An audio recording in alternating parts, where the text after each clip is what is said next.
Queria primeiramente agradecer à direção da casa pelo convite e parabenizar a casa pelos 61 anos de amor, né, de convívio e que nos recebe sempre de braços abertos. Eu fiquei mais ou menos uns 3 a 4 semanas procurando um título para essa palestra. Aí eu era cobrado, você não deu o título, ainda não deu o título. Falei, eu tenho que botar disciplina, né? Então botei mediunidade e disciplina, não é por acaso, né?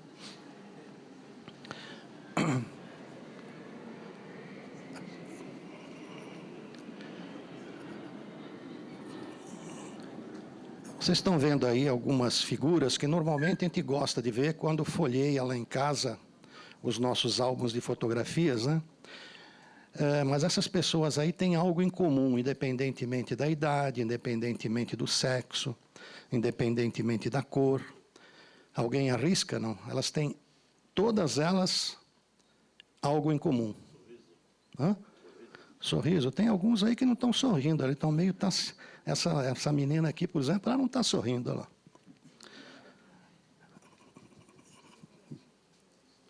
Todos eles têm isso aí, né? Sangue. Concordam ou não? Tem alguém aqui que não tem sangue, não? Tem alguém que tem sangue azul aqui? Durante muitos séculos, né? Se imaginava que o pessoal da realeza tivesse sangue azul, né? O azul ali é para distinguir as artérias das veias, né? Mas se vocês observarem, a gente acha que isso aí é um líquido, né? Mas está cheio de sólidos ali dentro, né? Que se não tomarmos cuidado, nós teremos algumas dificuldades, né? Apesar dele ser sangue, ele tem algumas diferenças, né? Então nós temos alguns tipos que hoje conhecemos, alguns séculos atrás nem isso nós sabíamos, né? Durante muito tempo não se desconfiava nem que o coração é que bombeava o sangue, né?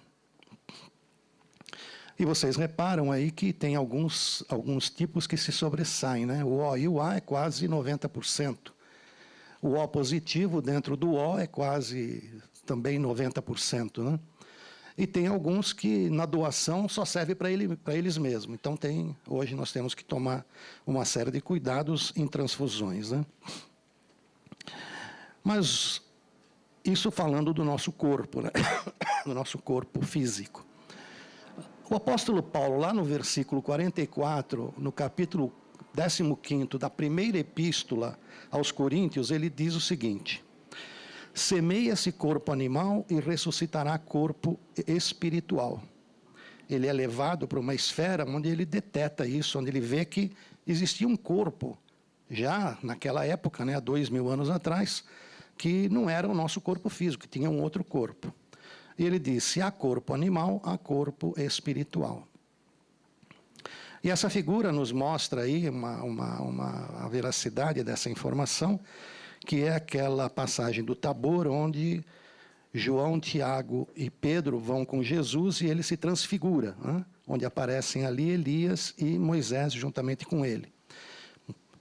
Ele se transfigurou mostrando o corpo espiritual. Nesse corpo espiritual, nós temos algumas peculiaridades, né? Nós temos uma infinidade de pontos, onde os chineses utilizam isso como pontos de acupuntura, tem cerca de 40 mil aí, né, em todo o nosso corpo. Mas vamos nos fixar nos 7 centros de força principais, né? Esses centros de força são o coronário, o frontal, o laríngeo, o cardíaco, o solar ou o gástrico, o esplênico e o genésico ou fundamental. Se nós conseguíssemos fazer uma radiografia do nosso corpo, nós veríamos algo mais ou menos assim, né? Estariam ali os centros de forças anteriores, os posteriores, e nós teríamos isso daí. Ele está sempre circulando, tanto que o médium curador, quando ele vai dar um passe, ele tem que tomar um cuidado de estar dando o passe no sentido horário, porque eles giram no sentido horário, né? Em qualquer um dos centros de força. O que podemos considerar isso? Nós podemos considerar que eles são terminais ou poros perispíritos, através do corpo que o corpo respira os fluidos do mundo espiritual. Então, quando nós vamos tomar um passe, fazemos uma oração, nós estamos respirando os fluidos do mundo espiritual. Por isso que é importante quando se diz, elevemos o nosso pensamento, relaxemos. Quando vocês vêm numa reunião, o dirigente leva as pessoas para um relaxamento no sentido de se colocar numa posição mais sutil para poder aproveitar essas energias do mundo espiritual. Cada centro vital está associado a uma frequência vibracional. Guardemos essa frase, frequência vibracional. Diferente, né? Cada corpo tem o seu perispírito. Mais ou menos igual à nossa digital, cada um de nós tem uma digital diferente, né? E cada corpo, cada um de nós, os 7 milhões de habitantes, tem um perispírito diferente. Alguns mais densos, outros menos densos, né? As energias fluem dentro do corpo através do centro coronário, que é o que está no topo da cabeça. E esses centros são intimamente ligados, né? E vai influir nos gânglios nervosos existentes ao longo do nosso eixo central. Essa energia flui para baixo, entra pelo coronário e vai fluindo por todos os nossos centros de força, né? Quando a nossa mente, por atos contrários à lei divina, prejudica a harmonia de qualquer um desses centros, que é a força de nossa alma, nós vamos nos escravizar aos efeitos da ação desequilibrante. Então, a própria mente nossa pode nos tornar desequilibrados. Os nossos deslizes de ordem moral estabelecem condensação de fluidos inferiores de natureza gravitante no campo eletromagnético de nossa organização. Então, vejam que a nossa mente ela é importante nesse aspecto. Nós vamos dar um passeio pelos centros de força, e para não cansá-los, eu vou apenas levantar alguns aspectos sobre esse problema da vibração. Quando nós pensamos, por exemplo, no coronário, é negativo o excesso de preocupação. Aquela pessoa muito preocupada, ela está atraindo energias malsãs, não benéficas, né? O negativismo, a autocompaixão, ela se condoer dela mesma a todo momento, né? E é positivo o repouso é importante. Aquela história de que 8 horas de trabalho, 8 horas de prazer, de lazer e 8 horas de sono é importante. Então, a gente procura utilizar isso como um parâmetro, né? A oração frequente. A oração, ela deve ser entendida como um lubrificante da nossa alma. O que acontece com uma máquina que falta lubrificação? Ela vai emperrar, ela vai enferrujar. A nossa alma precisa da oração, ela precisa estar constantemente ligada com o plano espiritual. No mínimo, agradecer. Não precisa fazer orações decoradas, né? Simplesmente ao amanhecer, agradecer pelo dia, e ao deitar, pedir proteção pela noite de sono e agradecer pelo dia que passou é o suficiente. Para Deus isso é o suficiente. É aquilo que vem de dentro do coração. E quando se diz o otimismo, a pessoa otimismo, está com otimismo para tudo que ela vê, procurando baixar o excesso de preocupação, ela está atraindo para si energias benéficas, né? No frontal, disseminar fofocas e mexericos. Isso atrai para nós energias deletérias, né? Leituras nocivas, né? Aquelas leituras que não trazem nenhuma utilidade para a pessoa. E é positivo abolir preconceitos, divertir-se sadiamente. Isso tudo tem energias positivas e negativas. Vamos ler no laríngeo lá. Fechar-se sobre os próprios sentimentos, quer dizer, a pessoa não se abre. Por isso que muitas vezes a pessoa tem necessidade de um tratamento externo, é necessário uma terapia, é necessário que ela vá num auxílio fraterno para que ela possa se abrir. Ela se fechar, ela está atraindo energias negativas. Por quê? Porque ao nosso redor nós temos irmãozinhos que sintonizam com esse tipo de energia, né? E nos passam as influências, né? Dar bons conselhos, diálogos construtivos é positivo para o nosso laríngeo, né? O cardíaco. Normalmente, quando nós falamos do cardíaco, nós falamos no coração, mas não é o coração. É mais ligado ao timo, que é uma glândula que fica próxima ao coração. As pessoas que têm aquela mania de bater no peito, ela está se conectando com essa glândula, né?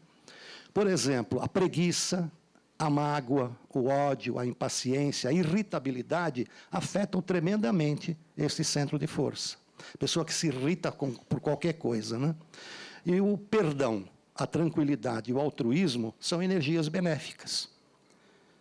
Quando você está fazendo um bem, você está atraindo energias benéficas para você, né? O próprio chakra cardíaco, só para enfatizar, a fonte energética de união e compaixão tem mais a ver com o timo do que com o coração. E aí vem esta frase brilhante da Cora Coralina, quando ela diz assim: há muros que só a paciência derruba, e há pontes que só o carinho constrói. Praticamente ela falou numa pequena frase muita coisa para nós, né? No gástrico, aí é um grande problema, né? Onde as energias mais se acumulam, né? Os próprios alimentos de difícil digestão podem tornar esse centro de força bastante negativo, né? A hipocondria, a pessoa toma remédios muitas vezes sem necessidade. E é positivo a educação alimentar, alimentação regular e a ausência de vícios, né? O esplênico, próximo do baço, né? Exercícios físicos excessivos, né? A pessoa malha para ter um corpo esbelto, né? Ela está muitas vezes mais afetando do que auxiliando. Mágoas não resolvidas. É positivo a ingestão de água. A água equilibra. Água mesmo, não é? Eu estou tomando líquido, não é líquido, é água, né? E se for fluidificada, melhor ainda, né? A pessoa agir com paciência, com bondade, isso auxilia bastante esse centro de força. Então, todos esses centros estão interligados, né? E o genésico, né? A fixação sexual, ideias criminosas, os tóxicos, né? E positivo, o controle e educação da sexualidade, e ideias criativas e ausência de vícios também influi esse centro de força. Então, demos um passeio assim nos sete centros de força. Só existe uma maneira de nós dissolvermos esses fluidos. Quando estamos negativos, como é que nós... antepondo a ele fluidos bons. Se você pegar um copo turvo e colocar debaixo de uma torneira, e aquela torneira ficar pingando, vai chegar uma hora que ela fica claro. Por quê? Porque a água da torneira está mais limpa que do copo. Quanto tempo leva? Vai depender do volume e da frequência com que nós temos pensamentos bons. Imaginemos uma torneira pingando, não abrir a torneira para rapidamente, porque nós não conseguimos fazer isso. Cada pensamento bom é assim, mais ou menos, Joana de Ângeles diz assim, que por dia nós temos uns 60 mil pensamentos. Só desses 60 mil, 2 ou 3 mil é que são razoavelmente bons.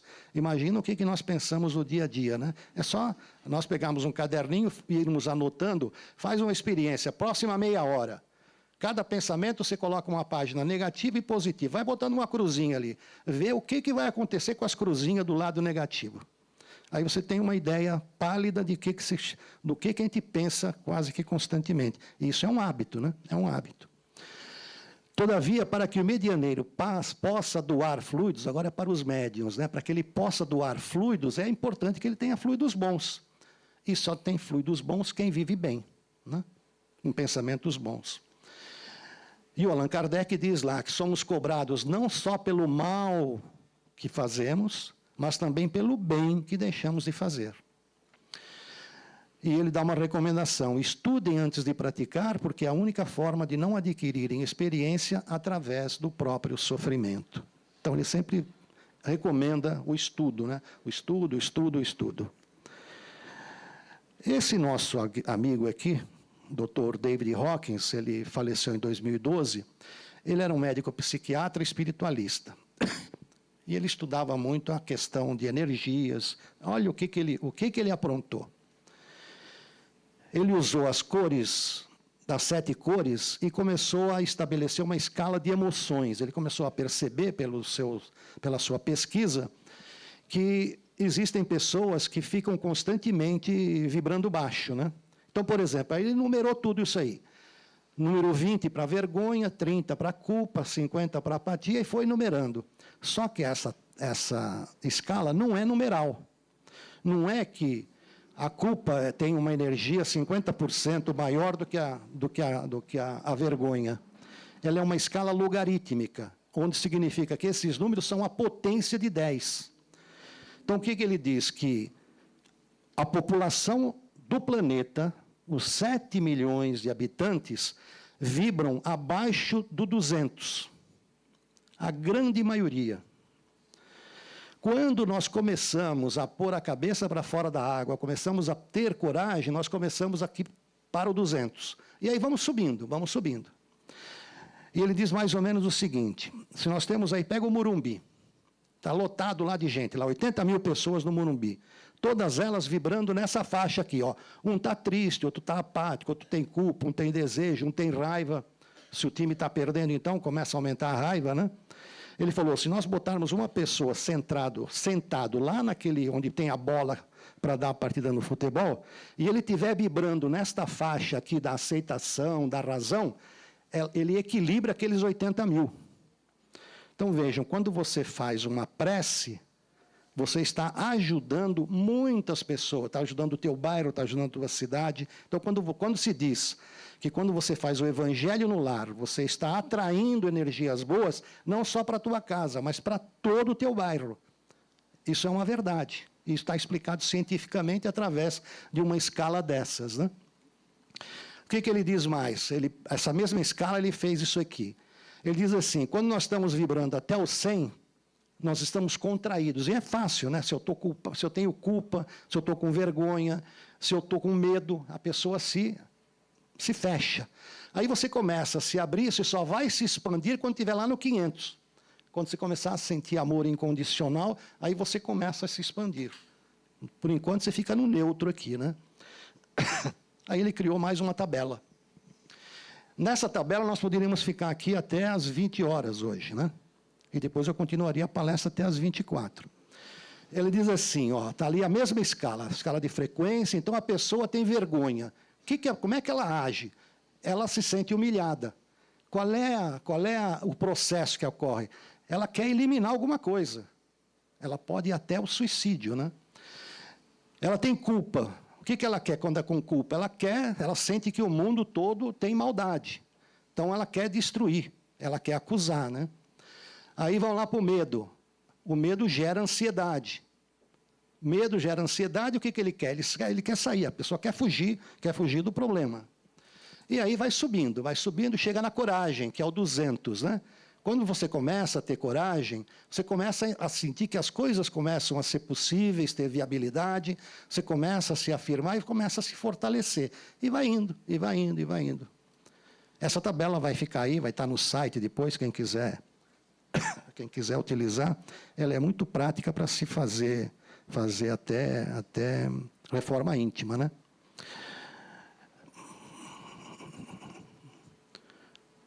O que não é mediunidade? Ela não é uma arte, não é um talento, não é uma profissão. E ela não existe sem o concurso dos espíritos, né? Nós procuramos representar esse nosso irmão aí, naquela passagem de Jesus, onde ele distribuiu alguns talentos, e o que recebeu um único talento, enterrou.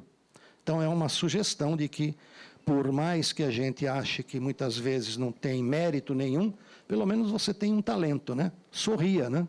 Esse já é um talento, né? Não o enterre. O que é a mediunidade? Ela é um sentido, né? Como nós temos as mãos, os braços, nós entramos em relação com os espíritos e possuem graus diferentes. Nós aprendemos lá na escola que o corpo humano é dividido em 3 partes, né? Cabeça, tronco e membros. Mas o ser, ele é dividido também em 3 partes. É o espírito, o perispírito e o corpo, né? E tudo a relação com os espíritos é através do perispírito. Então está lá, o espírito ou alma, princípio inteligente, reside o pensamento, a vontade, o senso moral e a consciência. No perispírito é um invólucro fluídico, permanente, segue junto com a alma, né? É invisível aos nossos sentidos, acompanha a alma, em sua evolução infinita e com ele melhora e se purifica. Como eu disse, ele é individual. Ele vai se adaptar ao local onde a pessoa está encarnada. Vamos supor, eu estou aqui, faleço, daqui a alguns séculos eu vou encarnar em outro planeta. Eu vou utilizar o material de lá para fazer o perispírito de lá, né? Porque eu só posso ser encarnado em algum outro lugar se eu tiver esse filtro, essa facilidade para poder envolver um corpo, né? É mais ou menos assim. Eu tenho uma energia de 200 volts, mas eu só posso usar 20. Então, eu crio alguma coisa que faça essa proteção. Então, o perispírito tem esse sentido também de proteger, né? E o corpo é um envoltório material, ele é temporário, né? E nós, muitas vezes, nos preocupamos mais com o corpo do que com a alma, né? Quando eu digo que a oração ela é um lubrificante da alma, se a gente se preocupasse também com a nossa alma, nós estaríamos realizando todo esse cuidado, né? O perispírito é o receptor das sensações e transmissor delas para o espírito. Então, ele que transmite, né? As sensações físicas são recebidas por ele e ele transmite também, ou para o corpo, vice-versa, né? O que ele recebe do espírito, ele traz para o corpo e do corpo para o espírito. As sensações espirituais são recebidas diretamente pelo perispírito, que se irradia através do nosso corpo e o contorna como se fosse uma névoa, né? E que muitos de nós chamamos até de aura, né? E cada um também vai ter as suas colorações. Se nós fotografarmos, hoje já é possível, tem algumas experiências feitas, né? Onde você pode fotografar e ver as cores. Cada cor tem uma determinada frequência, tem uma determinada energia, então isso é possível, né? A mediunidade, nós temos efeitos físicos e intelectuais. O efeito físico, ele produz manifestações materiais, ruídos, aquele ruído que você sozinho em casa começa a ouvir de noite e não vê nada. A recomendação é que você levante e vá verificar se tem barulho, se tem vento, se tem porta aberta. Senão pode ser um espírito mesmo. Ora por ele e vai dormir de novo, né? Não precisa ficar com medo. Efeito intelectual. O efeito inteligente é a palavra, a escrita, é a psicografia, a psicofonia, a inspiração. Então, esse é o efeito intelectual. Aqui tem uma prancha, né? Onde praticamente mostra um resumo bastante grande sobre a mediunidade, sobre as qualidades morais, as espontâneas. Isso aí vai estar lá no site também, então não vou ficar me alongando sobre ela, mas é um resumo bastante interessante. Na mediunidade de efeito físico, nós vamos utilizar, os espíritos utilizam muito o chamado ectoplasma. Infelizmente, o ectoplasma ele foi praticamente deixado de lado em termos de pesquisa. Era necessário que se continuasse pesquisando, porque ele é um fluido importante, e os espíritos o utilizam para cura e para outras coisas, né? Quando é de efeito intelectual, o organismo do médium é influenciado pelo perispírito do espírito. Então, quando eu tenho uma psicofonia, não é igual aquele filme do Ghost em que o camarada vai lá e mergulha no médium, né? É perispírito para perispírito. A causa ela é orgânica, né? O funcionamento da mediúnico ele vem pela epífise ou a glândula pineal.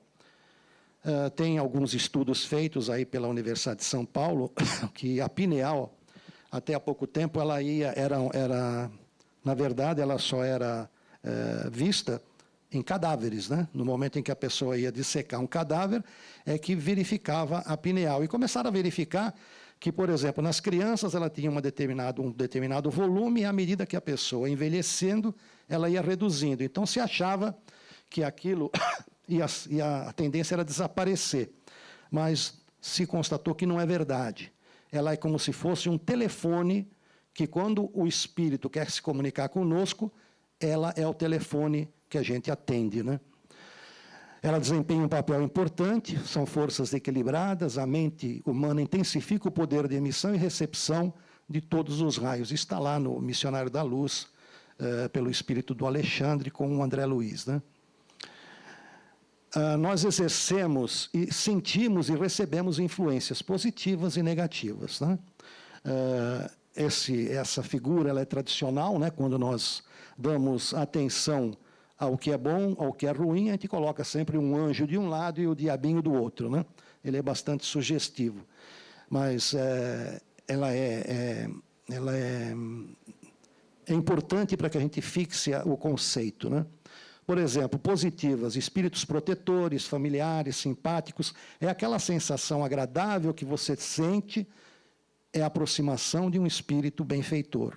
Quando você entra num local em que você não se sente bem, pode ser o teu pensamento que está atraindo espíritos sofredores.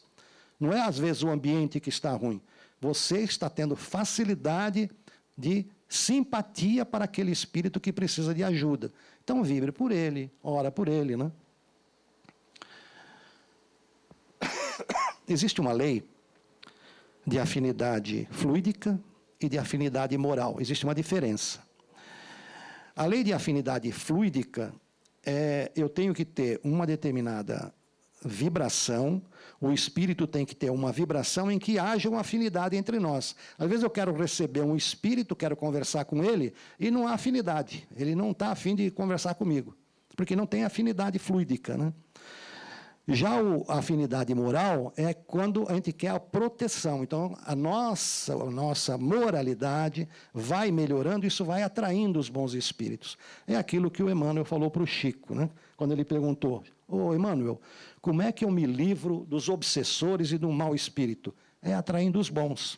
Como é que você atrai os bons? É fazendo o bem, é fazendo obras, é fazendo caridade, fazendo um trabalho benemérito. Com isso você vai atraindo os espíritos bons. E eles se incumbem de orientar aqueles espíritos que estão nos desarmonizando.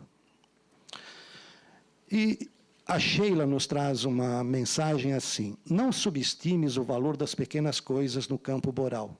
Uma gota de paciência, uma migalha de solidariedade, um ato de compreensão e simpatia. Muitas vezes representa a diferença entre a luz e a sombra. Quando a gente fala luz e sombra, entre uma desavença e um acerto, né, e uma colaboração. Para simplificar, nós podemos mostrar que a mediunidade ela passa por alguns senões, né? Primeiro é a educação. Então, muitas vezes a pessoa tem uma determinada sensibilidade e não sabe explicar. Então, é importante que ela eduque essa mediunidade, através de leitura, através de curso. Ele não vai se transformar num médium, significa que eu vou fazer um curso e vou virar médium, né?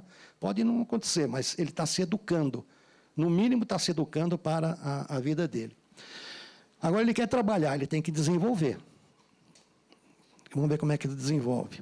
E a disciplina. Quando a gente fala em disciplina, vem aquela primeira... Quando a gente fala em disciplina, aparece um relógio na nossa cabeça, né? Que disciplina é pontualidade e assim por diante. Nós vamos ver um pouco mais a respeito. Então, a educação é estudar para entender e compreender o fenômeno. O que está acontecendo, né?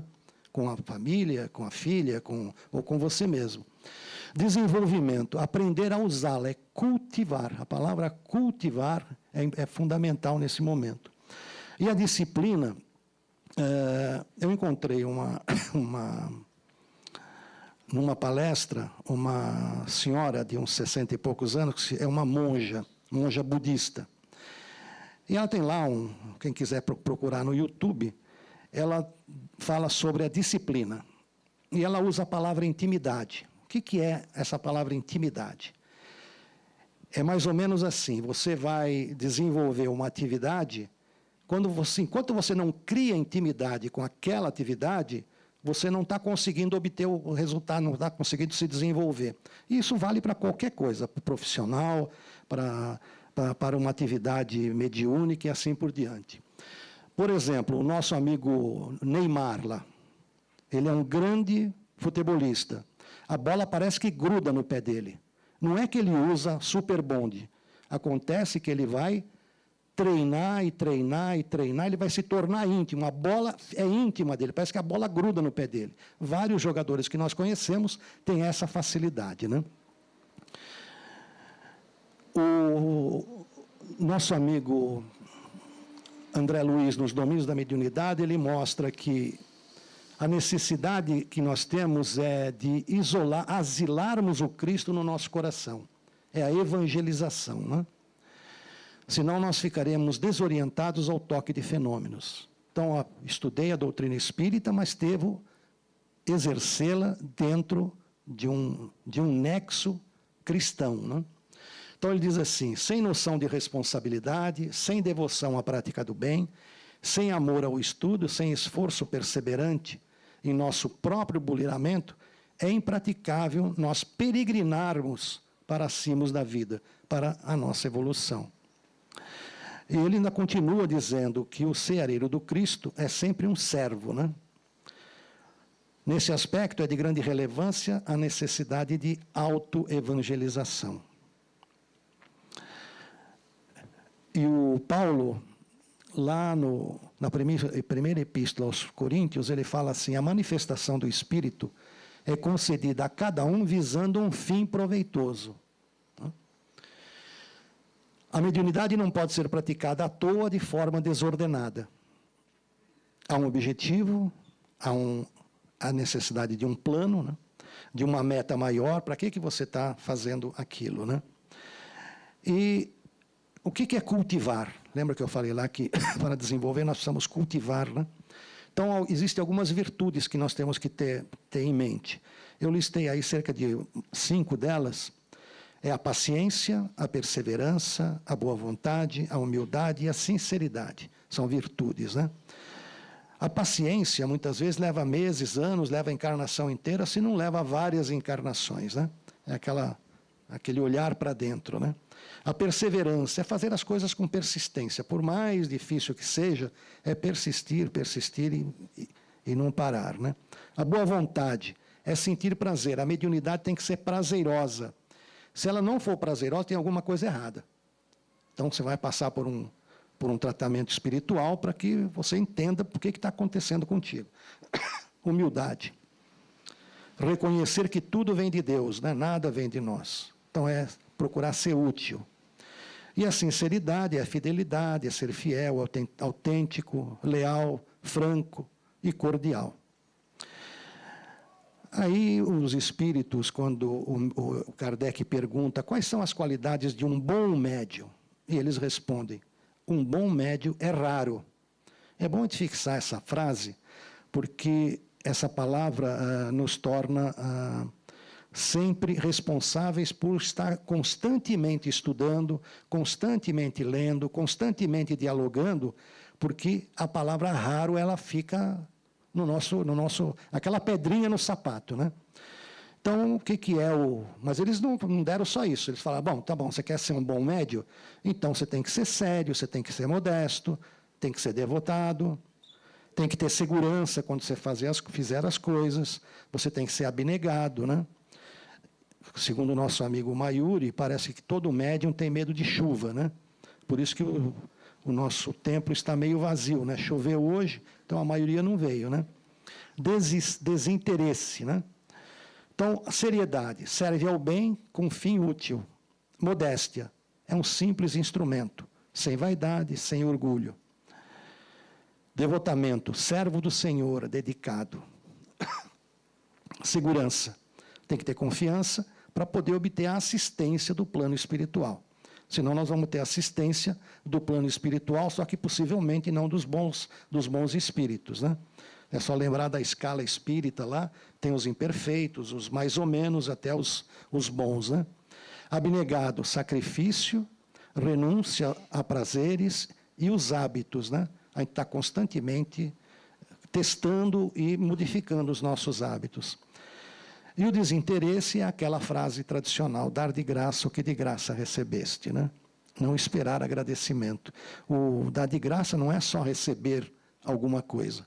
O simples fato de você ficar esperando um obrigado já demonstra um interesse naquela atividade. Agora, também, ele se preocupou em saber como é que os médiuns fracassam. Então, falta de análise rigorosa das comunicações. Então, recebo uma comunicação e rapidamente eu passo ela para o WhatsApp para meio mundo de pessoas, né? Distribuo aquilo sem verificar se aquilo tem alguma coisa útil, se está auxiliando alguém ou não está. A leviandade, a indiferença, a presunção, o orgulho, a suscetibilidade, a exploração, o egoísmo, a inveja, elogios, né?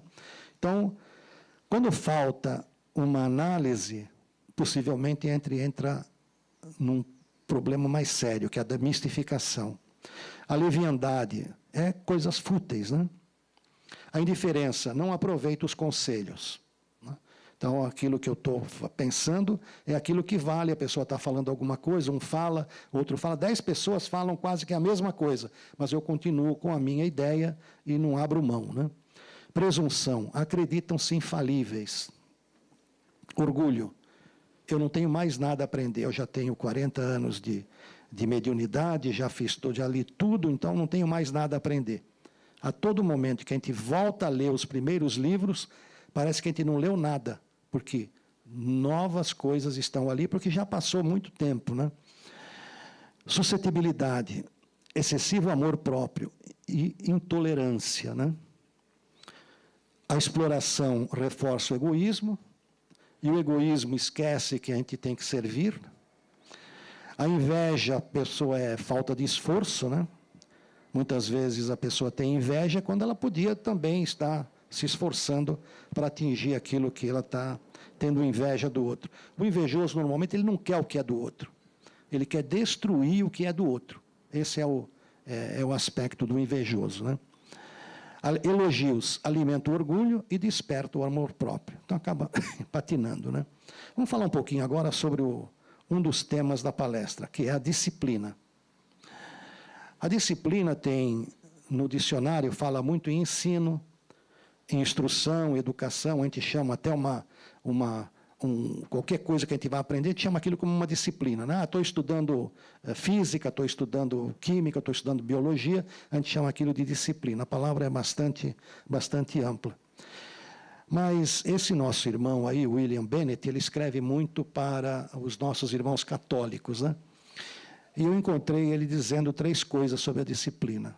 É uma questão de responsabilidade, uma questão de consciência, de a gente ter consciência daquilo que está fazendo, e fazer o autocontrole, quer dizer, a pessoa se autocontrolar. A responsabilidade, eu tenho livre-arbítrio, eu vou plantar. Tudo que eu planto, do ponto de vista de justiça, justiça é uma lei. Eu plantei, eu vou colher. Ah, mas eu estou plantando coisas boas agora. Eu tenho um terreno lá, fazendo uma metáfora, eu tenho um terreno lá de 1 alqueire. Eu já plantei metade de um produto de laranjas, por exemplo. E por que eu estou colhendo abacaxis? O que você plantou na outra metade? Você plantou abacaxis, você está colhendo abacaxis. O dia que as laranjas começarem a frutificar, pode ser na próxima encarnação, você vai obter laranjas. Quando é que você plantou aqueles abacaxis? Ah, não foi agora. Algum dia você plantou. Você não está colhendo de graça. Então, esse é um raciocínio que a gente tem que fazer. O que eu estou colhendo? O que eu plantei antes? Consciência. Olha o que o Bezerra nos fala. Toda doença tem a sua origem nas imperfeições do espírito, que reflete sobre as células que lhe constituem o corpo material, os desajustes da consciência. E o autocontrole? Nós devemos controlar as nossas emoções, né? Estão lembrados lá do nosso amigo Hawkins, né? Onde que ele dá toda aquela escala lá. Então, autocontrole. Controlar emoções, medo, raiva, tristeza, alegria, quer dizer, o que nós estamos sentindo. Emoções secundárias, o ciúme, a inveja, a vergonha.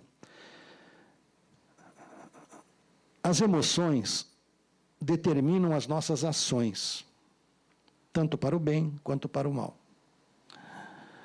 Às vezes elas nos incitam a produzir muito e outras vezes inibem a nossa vontade. Ela faz parte do indivíduo, né? Mas é fortemente influenciada pela sociedade, pelas regras, pelos costumes, mas ela necessita de nós controlarmos, né?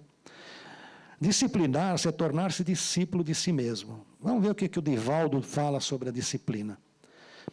Ele diz assim: Perguntaram para ele, Divaldo, fala um pouco sobre disciplina. Ele começou dizendo, é uma experiência das mais difíceis para se incorporar na estrutura psicológica. Aí ele diz assim, a disciplina é um hábito. A pontualidade, aí ele fala da alimentação e do despertar. O que ele quer dizer com isso? A pessoa está acostumada, cria um hábito, por exemplo, de chegar todo dia no serviço às 8h10. Por quê? Porque a empresa tem uma norma que diz que tem 10 minutos de tolerância e tal, então ele acostumou. Para ele o horário é 8h10, mas o horário é 8 horas, não é 8h10. Porque eu criei aquele hábito das 8h10. Né? Isso vira hábito. Né? Ele, de repente, dá um problema qualquer, pronto, ele acabou não utilizando a prerrogativa que ele tinha. Alimentação, a mesma coisa, é um hábito. Eu habituo a comer determinados alimentos que eu sei que me fazem mal e eu continuo fazendo, criei um hábito daquilo. O despertar, tem uma reunião que vai começar do outro lado da cidade. Eu moro em São Paulo e sei que para me locomover da Zona Norte para a Zona Sul, eu vou levar no mínimo 1h30. Então, eu tenho que acordar 2 horas antes para poder me colocar na rua para chegar naquele lugar. Senão eu vou chegar sempre atrasado. Vai ser sempre aquela pessoa que chega atrasado. Isso é um hábito. E, normalmente, a gente usa uma desculpa, né? O trânsito não é. Nós sabemos que o trânsito é desse jeito mesmo. É simplesmente eu me adaptar à situação. Então, eu tenho que fazer um condicionamento, tenho que fazer um programa. E quando ele fala em poder e dever, é assim, eu posso tudo. Aí eu tenho que perguntar, eu devo? Eu posso comer uma feijoada antes de vir dar um passe? Posso, claro, você pode. O livre-arbítrio é teu. Só que você vai ficar estufado. A espiritualidade não vai poder usar toda a tua energia. Você deve fazer isso? Então, você tem que fazer o autocontrole. Então, entre poder e dever, é uma distância que é um fio de linha ou é infinita, né? E tem mais algumas coisas que eu gostaria de trazer para a gente raciocinar, né? A disciplina é a capacidade de educar a própria vontade a fim de resistir a uma tentação imediata, questão do poder e dever lá, né? Em prol de um objetivo mais distante, porém muito mais valioso. Às vezes eu abdico de algumas coisas em benefício de algo que eu quero obter lá na frente. Disciplina. Se eu não tiver disciplina, eu vou estar fazendo um boicote. Então, eu me boicoto. Eu quero fazer um regime. Aquela história do regime começando sempre na segunda-feira. Então, eu vou boicotando. A segunda-feira nunca aparece, né? Porque segunda-feira passa rápido, já virou terça, quarta. Eu falei na segunda. Então, a nossa mente, ela é craque. Eu registrei para ela que é segunda-feira. Se naquela segunda-feira eu não fiz, vai ser na próxima segunda, porque eu disse para ela que é na segunda-feira. Percebeu a nossa mente, como é que ela trabalha? Ela guarda, ela é esperta. Me disseram que era na segunda, hoje não é segunda, vai ficar para a próxima segunda. Então, são 52 segundas-feiras que ela vai ficar esperando. É uma palavra de larga aplicação na vida. Podemos considerá-la uma virtude pessoal e intransferível, que adorna o espírito quando conquistada, por aquisição, mas que pode violentá-lo quando imposto. Então, essa palavrinha são importante. Eu estou adquirindo disciplina ou estou recebendo imposição para obedecê-la, né? A disciplina é moradora e não visitante do centro espírita, pois aquele que despede manda igualmente as rédeas da instituição. Juntamente com a caridade, forma um dueto maior do templo espírita, atuando conjuntamente sob orientação do bom senso. Por esse motivo, a disciplina não deve ser tão rígida que atropele a caridade. E não deve ser suficientemente racional para não descaracterizar a disciplina. Se vocês observarem, no universo existe disciplina em tudo, né? Imagina o Sol, ele dizendo, eu vou tirar férias e vou ficar uns 6 meses aí sem aparecer na Terra. Acaba com o planeta, né? Então, existe uma disciplina em tudo que é feito, né? Tanto do lado micro como do lado macro. Estão lembrados lá daqueles sólidos que tem lá na corrente sanguínea? Eles também, se eles não tiverem disciplina, a gente tem problemas, né? Ela é companheira assídua da afetividade. Por esse motivo, qualquer pessoa que tente impor disciplina através de gritos, ameaças, cumpridas ou não, né, revela desconhecimento do tema. Está aí a nossa irmã, que eu estou querendo voltar com ela, né, por causa da intimidade. Né?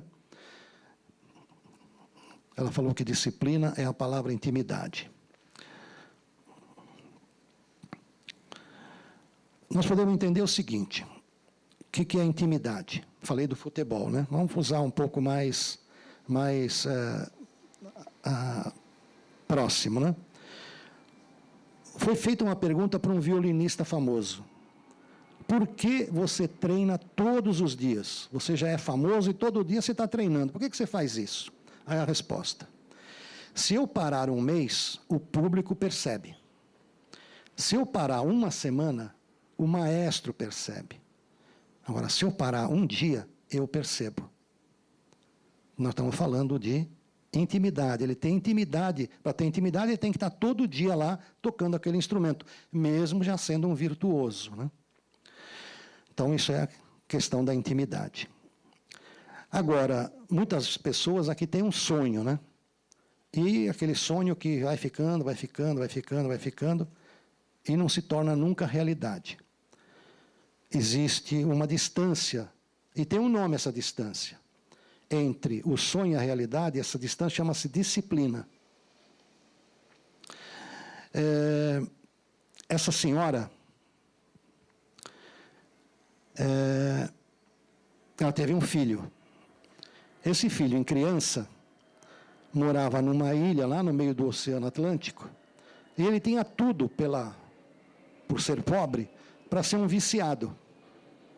E olha o que a mãe dele falava para ele: lute pela vida e vá na direção do seu objetivo. Isso ela falava constantemente para ele. Aparentemente parece que deu certo, né? Alguém gostaria de arriscar um nome, não? Do personagem?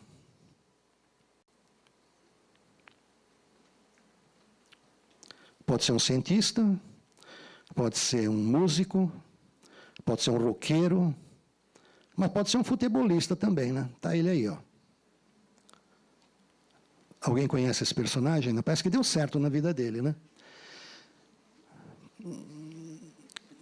Olha o que ele diz: na vida nada é impossível, é só lutar dia a dia pelos seus sonhos.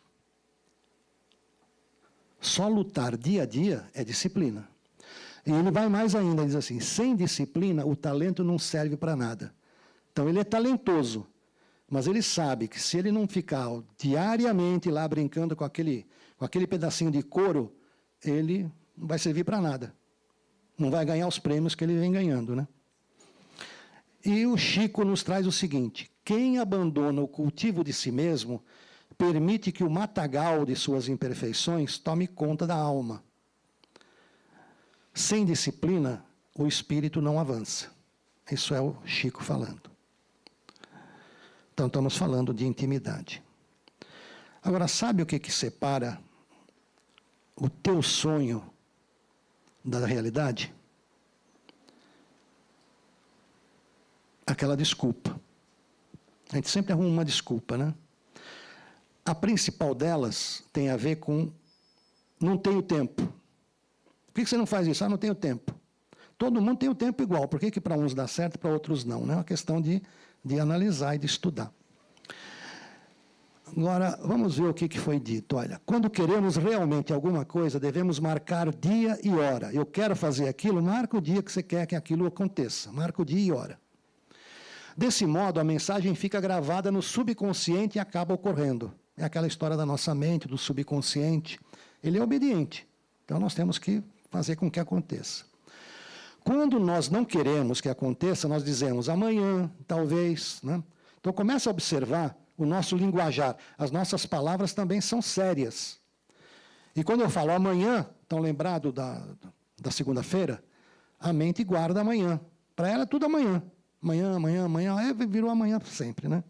Provavelmente essa oportunidade não acontecerá, porque não estamos certos que queremos que aconteça.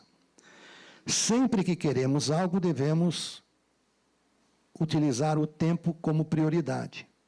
Então, coloquemos prioridade naquilo. Quem será que falou isso tudo, hein? Será que foi o nosso amigo que dá essa aula aí de coach? Ou foi um professor aí de filosofia? Quem falou isso tudo aqui, ó, foi ela, Joana de Ângeles. Então, ela está trazendo sugestões para que a gente faça acontecer, né? O homem religioso sente necessidade de disciplinar o seu espírito, dentro do espírito de verdade. E como ele pode fazer isso?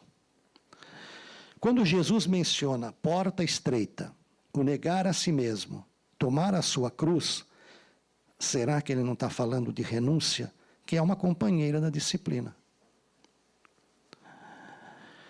Para que a porta estreita, a gente adentre essa porta, é necessária uma dieta espiritual, forçando a obesidade inútil das nossas imperfeições e diluir-se pela ginástica do amor. E para que o cardápio não traga, que o cardápio não traga como prato principal a disciplina. Para tomar a cruz aos ombros é urgente negar a si mesmo, reafirmando não o eu mundano, mas o eu divino, que é a essência da evolução. Então, as palavras de Jesus, elas estão sempre presentes, elas são atuais, elas são vivas, né? E tem mais algumas coisas aqui sobre a disciplina, que é: do espírita exige-se algo mais, que o retire da extensa lista dos acomodados, a disciplina. E ela se afirma no esforço de renovação, que deve ser feito a cada dia. É esse esforço que nos pacifica e rejuvenesce. Disciplinemos nossas emoções para que elas não nos disciplinem ou nos escravizem. E não esqueçamos nunca que também saber dizer não faz parte do capítulo da disciplina. Para ter boa saúde é preciso disciplina. Na mesa, na cama, na sala, na fala. Disciplina no respirar, disciplina ao pensar, disciplina no olhar, disciplina no tocar. Para poder evoluir, precisa de disciplina. E o Bezerra, mais uma vez. Doutrina espírita é conhecimento com responsabilidade, compromisso, indeclinável que nos impomos, a fim de ressarcirmos o passado de sombra, de dúvidas e de mancomunações com o mal que ainda vive dentro de nós. Vocês estão lembrados desta passagem, que é o encontro do Emmanuel com o Chico, né?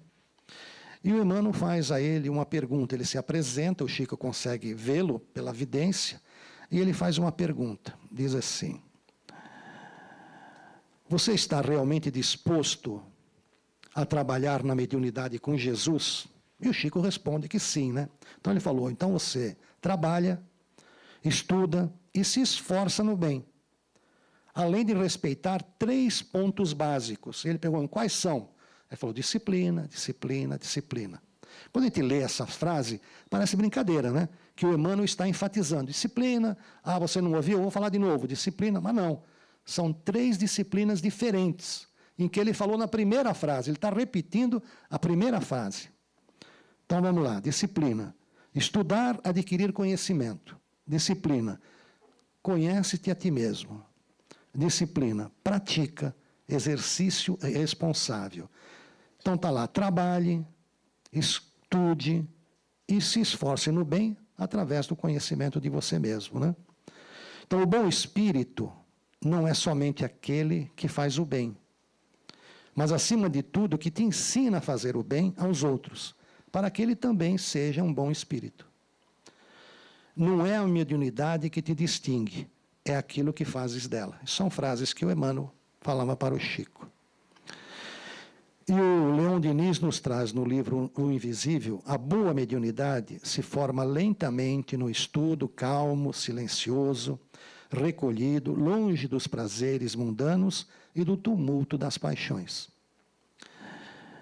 E voltando para o Paulo, ele manda uma epístola aos Romanos e tem aí uma dúzia de recomendações. Eu vou pegar apenas 2, né? Ele diz assim: você vai estudar, não seja tão nécio que não saiba nada, E não seja também aquele esperto que quer saber tudo. Então ele fala assim, convém saber as coisas com temperança. Então use a temperança na tua vida, né? E ele diz, alegrai-vos na esperança, sede pacientes na tribulação e perseverai na oração. É a recomendação que ele faz aos romanos. E novamente o Leão Denis.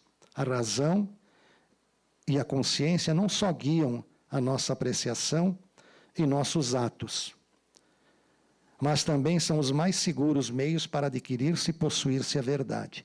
Quando ele está falando razão, se nós olharmos lá naquela tabelinha lá do Hawkins, vocês vão ver que a razão está lá em cima, lá perto do 500, 600, quase um pouquinho abaixo do amor ali, né? E aí chegamos ao final, mostrando aí algumas bibliografias que nós pensamos, né? E novamente agradecendo, né? E era isso que eu tinha para trazer para vocês. Muito obrigado.